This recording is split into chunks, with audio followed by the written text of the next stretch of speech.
문재인 전 대통령 의혹, 사실 의혹이 굉장히 방대하고 다양한 갈래로 뻗어 있어요. 예. 근데 크게 제가 보기엔 세 가지 정도 같은데, 김정순 여사의 딸 5천만 원 현금 송금 논란, 네. 이게 있었고요.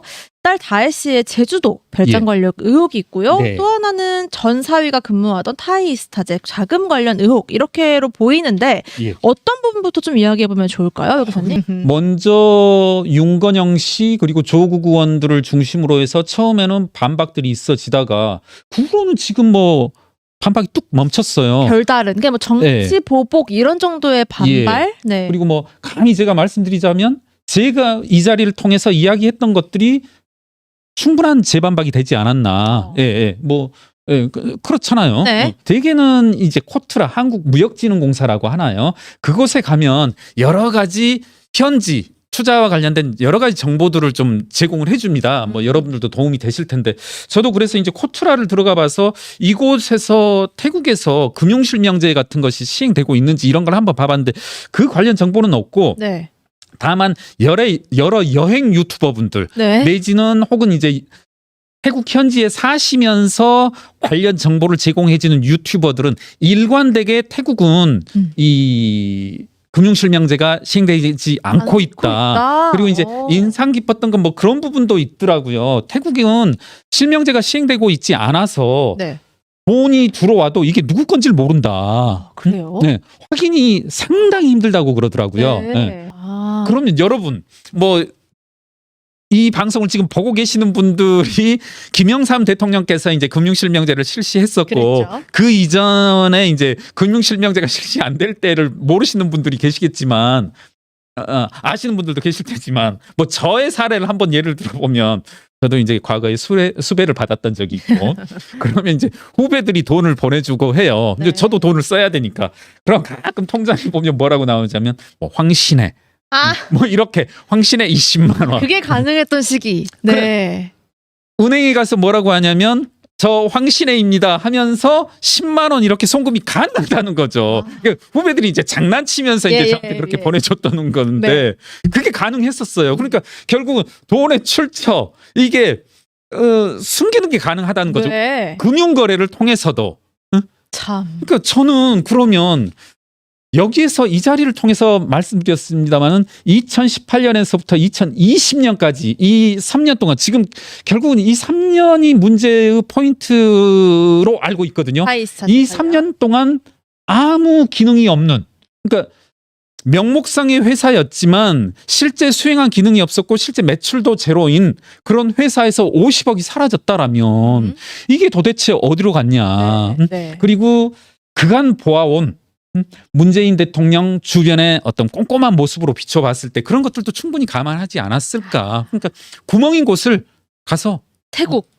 태국인 곳을 가서 50억을 돌려버리면 저는 그래요. 한편으로 특히 우리 한국 검찰 입장에서 이걸 추적하는 건 힘들다. 상당히 힘들겠네요. 한국 내에서의 현금 흐름도 현금은 여러분 실제적으로 이제 쫓아가기가 힘들거든요. 분명히 그런 난점이 있어요. 네. 그런 난점이 있는데 태국에서의 통장 거래 현금뿐만 아니라 태국에서의 통장 거래조차 쫓아가기가 힘들다라면 실명제가 없어져 버린다라면 제가 통장에서 통장으로 보내면서 뭐 제가 보내면서 조국 이름을 뭐 이렇게 써버리고 뭐 문재인 문다혜 이렇게 써버리고 막 이렇게 해버리면 이거는 쫓아갈 수가 없다는 거죠. 몇번만 왔다 갔다 하면 그걸 추적하기가 쉽지 않겠네요. 사실은 뭐 예를 들어서 미국으로 간다 하더라도 뭐 제가 모르긴 모르지만 미국은 상당한 부분은 뭐 투명할 거라고 예측이 되는데 그러더라도 한국 검찰 입장에서는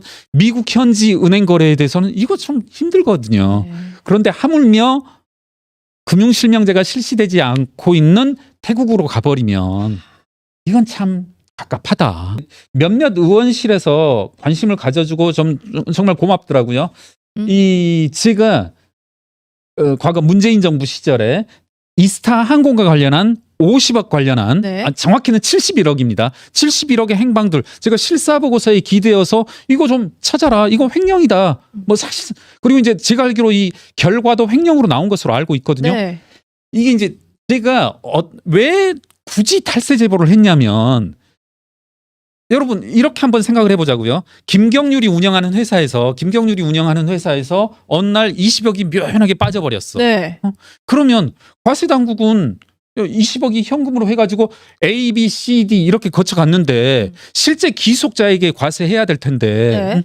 과세 당국 입장에서는 이거 손 놔버릴 수는 없잖아요. 그렇죠. 모른다는 의미로 태국으로 갔다고 손 놔버릴 수는 없으니까 이때는 어떤 방법이 있냐면 회사의 대표에게 70억을 때려버리는 방법이 있어요. 그렇군요. 네, 네, 네. 그러면 여러분 한번 생각해 봅시다. 김경률이 이렇게 했다가 제가 타이 이수타젯이라는 타이 이수타젯의 사장으로 갔어요. 근데 네. 바지야.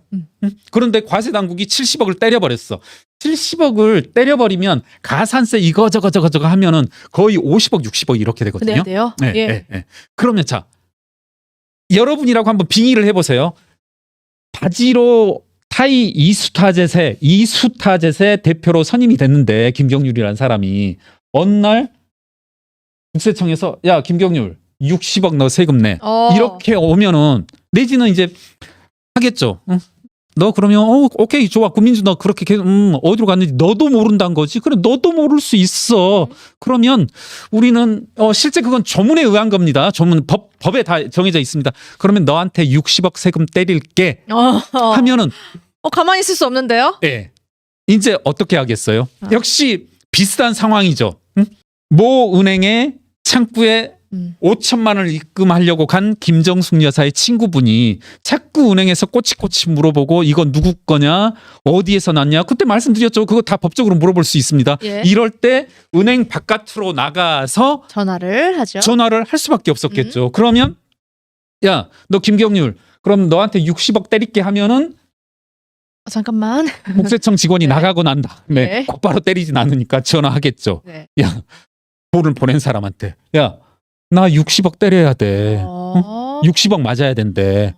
그럼 어떻게 하겠어요? 그 사람은 이제 60억을 야 경률아 내가 60억 보낼게. 내지는 60억 그래 나오면 내가 내줄게. 자 케이스 원 내가 내줄게 하는 사람이 있을 거고 60억 보낼게 하는 사람이 있겠죠. 예. 자 첫 번째 내가 그거 나라고 밝히지 말고 임마 경률아 내가 나라고 밝히지 말고 네.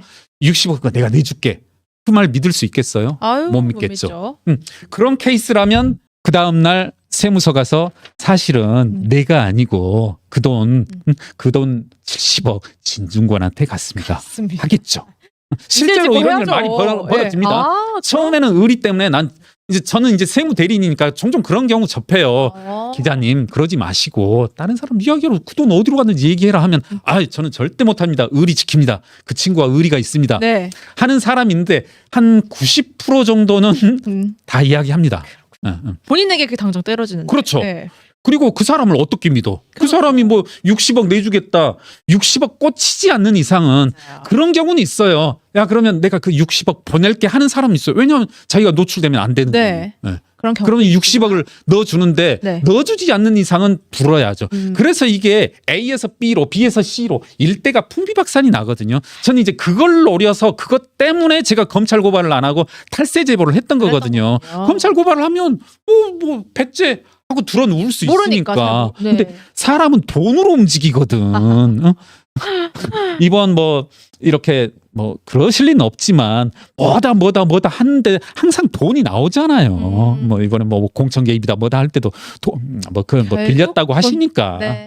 돈으로 움직이는 거지 무슨 보장 이런 거 의미 없거든요. 그래서 그래서 또 공략을 하는구나. 네. 저는 사실. 그래서 조금은 이 70억 흐름 조금은 태국에서의 자금 흐름을 포착하기는 힘들겠지만 네. 저는 때려라. 자 한번 이번에 잘 보십시오.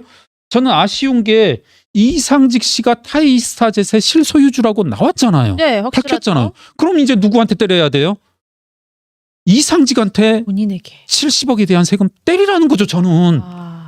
그러면 뭐 이상직이 60억을 뭐 맞을 수도 있지만 네.